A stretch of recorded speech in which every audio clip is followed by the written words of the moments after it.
মন খারাপ আর ডিপ্রেশন এই দুটো কি একই? মূলত নয়। মন খারাপ এবং ডিপ্রেশন কখনোই এক নয়। মন খারাপ বা স্যাডনেস এটি হচ্ছে আমাদের একটি সাধারণ আবেগ। যেকোনো কারণে, যেকোনো ঘটনায় আমার কিছু হারিয়ে গেছে, আমার মানিব্যাগ হারিয়ে গেছে, মোবাইল ফোন হারিয়ে গেছে, আমি রাস্তায় হাঁটার সময় একটা হোঁচট খেয়েছি, ব্যথা পেয়েছি। তার মানে কি আমার মন খারাপ হতেই পারে। পরীক্ষাতে একটু খারাপ করেছি, মন হুম, খারাপ হতেই পারে এবং এটাই স্বাভাবিক। মন খারাপের ঘটনায় মন খারাপ হওয়ার অর্থ হচ্ছে আমার মানসিক স্বাস্থ্য সুস্থ। আমি মানসিকভাবে ভালো আছি। কারণ মন খারাপের ঘটনায় তো আমার মন খারাপ হবেই।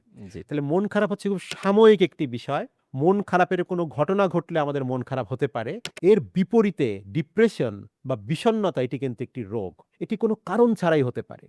আবার তুচ্ছ কারণে যদি বেশিদিন ২ সপ্তাহের অধিক সময় আমার মন একটানা খারাপ থাকে এবং সেই সাথে যদি আমার সকল বিষয়ে আগ্রহ হারিয়ে ফেলি, ইন্টারেস্ট হারিয়ে ফেলি, আনন্দের বিষয়েও আনন্দ পাই না, তখন কিন্তু তাকে আমরা বলি ডিপ্রেশন বা বিষণ্ণতা। তার মানে মন খারাপ আমাদের সাধারণ আবেগ আর ডিপ্রেশন বা বিষণ্ণতা হচ্ছে একটি মানসিক রোগ। মন খারাপ হওয়ার জন্য আমাদের অবশ্যই একটি কারণ থাকতে হয়। ডিপ্রেশন কারণ ছাড়াও কিন্তু হতে পারে। যেটাকে আমরা বলি এন্ডোজেনাস ডিপ্রেশন। কোনো কারণ নাই। শুধু তার ডিপ্রেশনটি তৈরি হয়েছে। মন খারাপ খুবই ক্ষণস্থায়ী।